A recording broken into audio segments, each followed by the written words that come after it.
नमस्कार, मेरा नाम धीरेन्द्र कुमार है और आप सभी दर्शकों का स्वागत है हमारे खास कार्यक्रम कमोडिटी के महारथी में।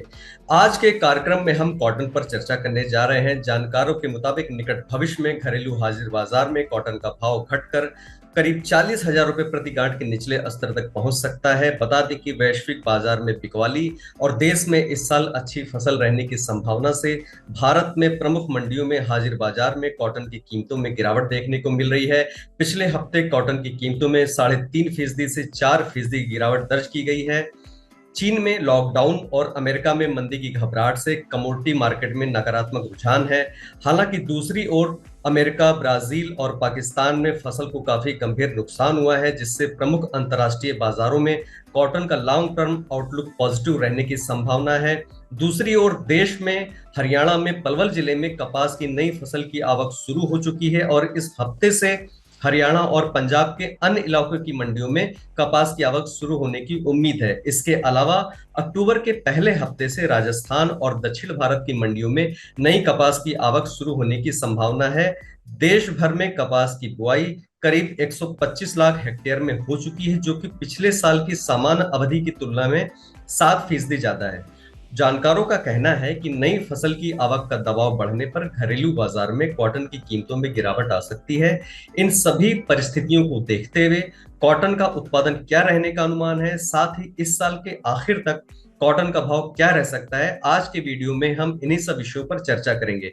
आज की बातचीत में शामिल होने के लिए हमारे साथ जुड़ रहे हैं इंडियन कॉटन एसोसिएशन लिमिटेड के पूर्व प्रेसिडेंट राकेश राठी। राकेश राठी जी, नमस्कार।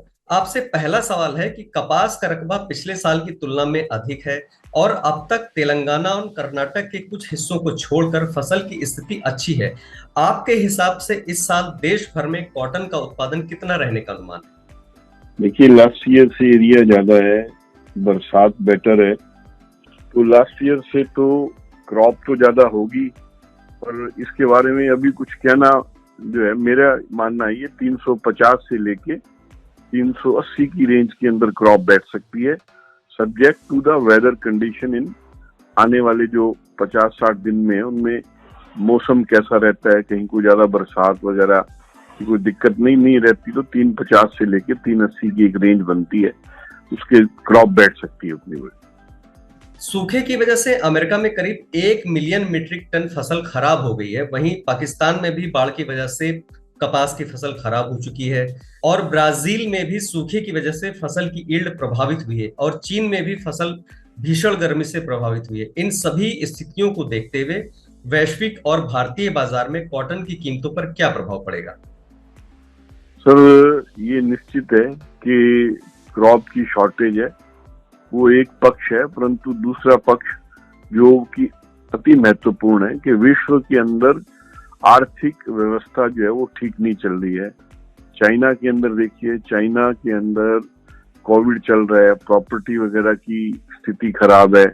अब वहां का हाल ये हुआ खड़ा है कि चाइना वाले जो धागा है वो हिंदुस्तान के अंदर यानी कि वर्ल्ड की और मार्केट्स के अंदर भेज रहे हैं। यूरोप के अंदर गैस के प्राइसेस, एनर्जी की प्राइसेस से यूरोप में भी और अमेरिका में भी जो है वो कंजम्पशन प्रभावित हो रही है। लेकिन नो डाउट प्रोडक्शन कम है, परंतु उसके मुकाबले में कंजम्पशन भी कम हो रही है। अगर कंजम्पशन कम होती है तो इसके प्रभाव को जो है हमें अनदेखा नहीं करना चाहिए। आप ये देखिए कि ये खबर आने के बावजूद भी अमेरिका के अंदर फसल कम है, पाकिस्तान के अंदर कॉटन का एरिया प्रभावित हो गया है, ब्राजील का भी प्रभावित हो गया है। जो कपास का न्यूयॉर्क का वायदा 119-20 सेंट दिसंबर का टच कर गया था, वो करीबन 103 सेंट को आ गया है। तो उसके अंदर क्या हुआ कि ये सब चीजें वहां पता भी है और अमेरिका के अंदर हो रही है, तो हमें सप्लाई साइड के साथ साथ जो डिमांड है वो किस तरह की रहेगी उसको अनदेखा नहीं करना चाहिए। नो डाउट अगर डिमांड इंप्रूव हो जाती है तो फसल शॉर्ट है, तेजी आ सकती है, परंतु अगर डिमांड में इंप्रूवमेंट नहीं होती चाइना और इन स्थितियों के अंदर, तो हमें कम फसल के अंदर बहुत बड़ी तेजी की उम्मीद नहीं करनी चाहिए। दुनिया भर में मंदी की आशंका को लेकर अनिश्चितता का माहौल है। ऐसे में अंतर्राष्ट्रीय बाजार में कॉटन की मांग और कीमतों पर क्या असर पड़ेगा? सर आज ये देखिए आपने सामने सामने है भी पाकिस्तान की खबर आने के बाद, और ये देखिए 119 19.5 वाला जो वायदा है वो घट के 103 हो गया है। तो ये मंदी की है ना सर। आज देखिए हमारे यहाँ से धागे का एक्सपोर्ट डाउन है, धागे का एक्सपोर्ट डाउन है, और अभी भी जो डिमांड आ रही है वो बहुत कम है। आप ये समझिए भी जो बांग्लादेश वगैरह जो हमारा सबसे बड़ा ग्राहक है, वहां से जो भाव आ रहे हैं वो काफी मंदे हैं, और एक अकेला जो है वो बांग्लादेश है, वो वहां से जो है वो डिमांड आ रही है। बाकी अन्य क्षेत्रों से वो डिमांड की और कमी है। तो इस डिमांड की कमी को देखते हुए मेरे को, जब तक डिमांड में इम्प्रूवमेंट नहीं आता, मेरे को रुई की कीमतों में बहुत बड़ी तेजी की नहीं लगती है। मोरोवर अब जैसे हिंदुस्तान में क्रॉप 350-60 के या 380 के करीब होती है, तो आने वाले दिनों में अगर यहाँ डिमांड की इम्प्रूवमेंट नहीं हुई तो अराइवल का प्रेशर रहेगा, तो तेजी का माहौल कैसे बनेगा जी? राकेश जी, आपसे आखिरी सवाल है कि इस साल के आखिर तक घरेलू बाजार में कॉटन का भाव क्या रह सकता है, साथ ही कीमतों में कितनी तेजी या मंदी आ सकती है? देखिए क्या है कि ये सब चीजों के बारे में ना आज के दिन पूरे इतने बड़े पीरियड के लिए बहुत बड़ी जो फोरकास्टिंग करनी जो है बड़ी डिफिकल्ट है। कहीं रिसेशनरी कंडीशन चल रही है, उनका क्या प्रारूप बनेगा, परंतु ये लग रहा है कि हिंदुस्तान के अंदर जो शंकर 6 है उसके भाव 67, 68, 65, 66 हजार के जो भाव रहेंगे वो नीचे के भाव रहेंगे।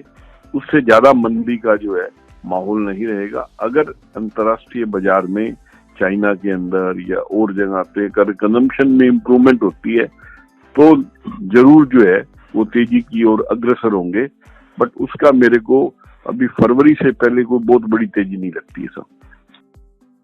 बातचीत के सिलसिले को आज हम यहीं पर खत्म करते हैं। आज की चर्चा में शामिल होने के लिए आपका बहुत बहुत धन्यवाद। आने वाले शो में कमोडिटी मार्केट से जुड़ी फिर किसी बड़ी हस्ती को लेकर आपके सामने आएंगे। तब तक के लिए नमस्कार। इस वीडियो को सिर्फ आपकी जानकारी के लिए बनाया गया है। कृपया स्क्रीन पर उपलब्ध विस्तृत डिस्क्लेमर को जरूर पढ़ें। कमोडिटीज की खरीदारी या बिकवाली के लिए या फिर सप्लाई और परचेज के लिए हमारे ऐप को डाउनलोड करें, अथवा ज्यादा जानकारी के लिए हमारी वेबसाइट पर जाएं। आपकी सहूलियत के लिए डिस्क्रिप्शन में इसका लिंक दिया गया है। आपको हमारा ये वीडियो कैसा लगा और आप किस टॉपिक पर वीडियो देखना चाहते हैं, हमें कमेंट करके जरूर बताएं। इसके अलावा अगर आपने अभी तक हमारे चैनल को सब्सक्राइब नहीं किया है तो उसे भी जरूर कर लें। साथ ही बेल आइकन को जरूर प्रेस कर दें ताकि आपको हमारे नए वीडियोस के अलर्ट मिलते रहें।